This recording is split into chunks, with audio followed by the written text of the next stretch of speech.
Now, the first thing we want to think about when it comes to getting rotation is we want to put our shooting finger directly in the seam. If you watch a lot of the best shooters when they're getting ready to shoot, when they catch the ball, they'll rotate it around and try to get their dominant finger inside of the seam. Now, we have different videos that talk about kind of the perfect finger release, so I'm going to link that up in the card up here above.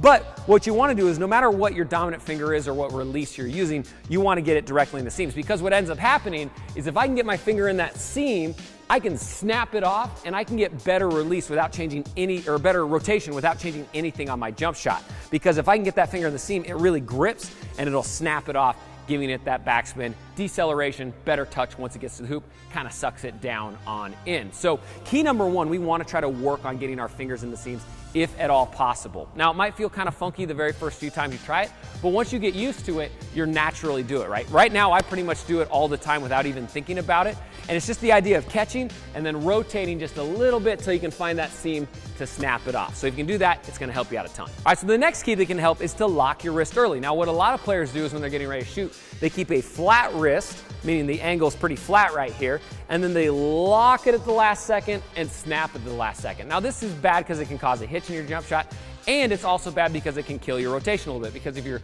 locking late, sometimes you don't get that full lock on your wrist. So what I always try to have players do if they're having rotation issues is try to get their wrist locked early as they're bringing the ball up. That way, once they get to that release point, boom, it can have that full range of snap, right? So if you can always think about locking your wrist early in your shot rather than later in your shot, number one, it's going to be more consistent because you're not going to have kind of that missed timing towards the end of your jump shot and your release, but it's also going to give you better rotation. So no matter what you're doing, think catch, lock, and then snap on the release. All right, so the next key that can help is think about following through on your release with just one finger down. Now, what finger that is depends on the release, like we talked about earlier, but depending on if I'm an index or a middle finger shooter or even a split finger shooter, whatever my release is, I want just that finger down and the other fingers up just slightly. So you'll notice a lot of people teach a hand in the cookie jar or the gooseneck follow through, right, where you're putting all four down. But the problem is if I finish with all four fingers down, I get a ton of tension back here on the back side of my wrist, and it makes it hard to get that really good snap on the ball. If you watch most of the best shooters in high slow motion, when they snap their release, they have their dominant finger down, their other three fingers are up more so, and in slow motion you can see their wrist bounces like this, right?